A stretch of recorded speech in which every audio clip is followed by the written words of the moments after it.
So by now we've all seen these images from the Cadillac test at Silverstone, so I thought I'd try and do a little technical breakdown and figure out what exactly they are trying to do with their 2026 F1 car. So what is key for Cadillac this year? Key for Cadillac is aerodynamic stability.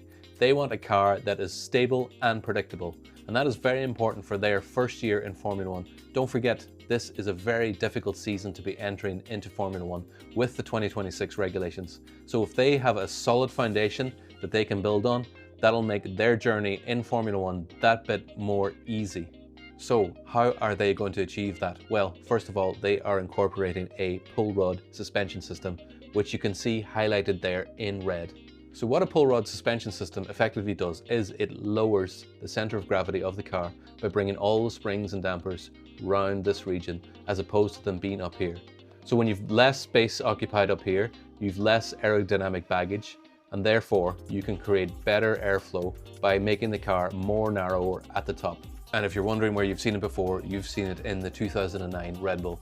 Now, even though Formula One has left the ground effect era, air underneath the car is just as important as ever, and that's where this geometric suspension system comes in. You'll see it in blue and you'll see it in green.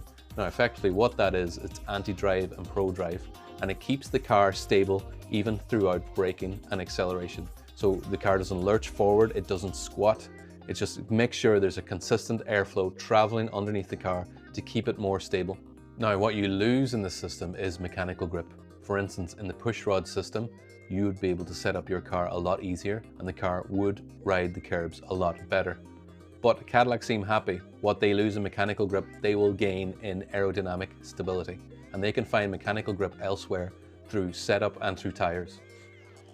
And you can see that same philosophy at the back. You have the push rod inboard mechanism here, which just keeps everything nicely tucked in so there's more airflow coming through here.